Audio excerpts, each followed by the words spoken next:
বিসমিল্লাহির রহমানির রহিম। আসসালামু আলাইকুম বন্ধুরা, সবাই এই গরমের মধ্যে কেমন আছেন? আসলে কেউই কিন্তু ভালো নাই। আর আপনাদের বলবো, যাদের আপনাদের প্রেশার আছে আপনারা খুবই সাবধানে থাকবেন। তো আমারও অবস্থাও ভালো নাই, যে রান্না করতে আসছি, খুবই ঝোল পড়তেছে। মনে হয় যে তরকারির ঝোল যদি গায়েরটা দেওয়া যাইতো তাহলে হয়ে যাইতো। টপ টপ টপ টপ করে ঝোল পড়ে। দেখেন আমরা গৃহিণীরা কত কষ্ট করি সবার জন্য, পরিবারের সবার জন্য। এই গরমে একটা পুরুষ মানুষকে যদি বলে যে তুমি 1 ঘন্টা বা আধা ঘন্টা দাঁড়িয়ে থাকো, তারা কিন্তু থাকতে পারবে না। কিন্তু আমরা ঘন্টার পর ঘন্টা দাঁড়িয়ে থেকে ভালো কিছু খাওয়ানোর চেষ্টা করি পরিবারকে, তবুও মেয়েদের কোনো মূল্য নাই। আপনারা সবাই মেয়েদের অনেক মূল্য দিবেন, কারণ আমরা অনেক কষ্ট করি। মাছটা আমি ভেজে নিলাম, এটা কিন্তু তরকারির জন্য ভাজতেছি বন্ধুরা। আর এই মাথাটা আমি কাকে দেবো জানেন? এটা কিন্তু অনেক বড় একটা মাথা আমার স্বামীর জন্য, মানে আমার হাজবেন্ডের জন্য। কারণ এতদিন সে বলতো না যে সে মাথা খেতে পছন্দ করে, কিন্তু যখন দেখছে যে আমরা মাথা খেতে পছন্দ করি না, তখন সে বলতেছে যে আমি মাথা খেতে পছন্দ করি। তো তখন থেকে আমি তাকে মাথা দেওয়ার চেষ্টা করি, আর তার পছন্দটাকে আমি সবসময় প্রাধান্য দিই। তার ভালো লাগা, তার মন্দ লাগা, তার পছন্দ অপছন্দ সব কিছুকে আমি খুবই গুরুত্ব দিই। এখন এই যে দেখেন, তরকারিতে আমি সব মশলা দিয়ে রাখছি আগে, আর মাছটা তো ভেজেই নিছি, সমস্যা নাই।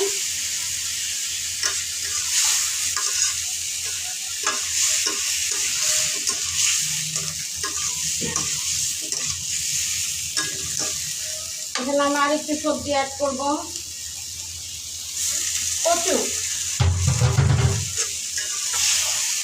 কচুটা দিয়ে দিলাম। এই রান্না কিন্তু আমার গতকাল করার কথা ছিল বন্ধুরা, কিন্তু গ্যাসের জন্য, মানে কালকে সারা দিন সারা রাত গ্যাস আসে নাই, আজকে 10টার দিকে আসছে। কালকে রান্নাগুলো আজকে করতেছি। অফ ক্যামেরায় আমি ঝোলটা আর মাথাটা দিয়ে দিছি বন্ধুরা, কারণ মাথাটা তো অনেক বড়, দেখতেই পাইতেছেন। আর মাথাটা কিন্তু হবে না, ঠিক মতো সিদ্ধ হবে না, সেই জন্য আগেই দিয়ে দিছি।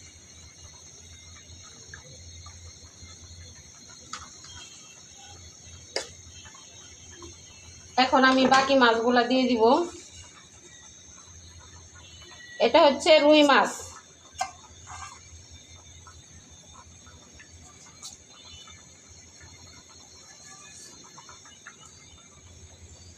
আমার হাজবেন্ড বড় মাছ খাইতে চায় না, কিন্তু মাথাটা খায়।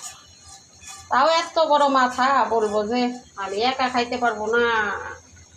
তার কি মনে হয় জানেন? এটার নামই মনে হয় পুরুষ।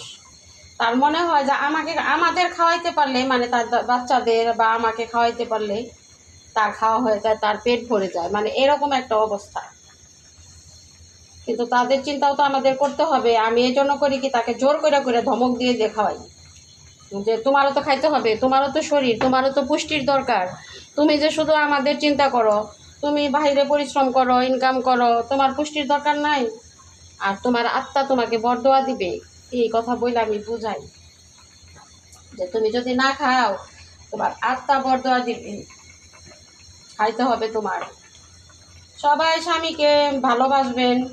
স্বামীর ভালোবাসা পাওয়া কিন্তু আমি মনে করি অনেক সহজ, অনেক সহজ। আপনারা যদি একটু আন্তরিক হন তাহলে কিন্তু, অনেকেই বলে যে আমার হাজবেন্ড আমার কথা শুনে, আমার কথা মানে। হ্যাঁ, কেন মানে? আমিও যে তার কথা মানি, আমিও যে তার কথা ভাবি, আমিও যে তার কথা চিন্তা করি, সেজন্যই সে আমার কথা মানে। বুঝতে পারছেন? আর একটা কথা দেখবেন, যখন আপনার হাজবেন্ড আপনাকে ভালোবাসবে, তখন আপনার শ্বশুর বাড়ির লোকদের কিন্তু সেটা ভালো লাগবে না।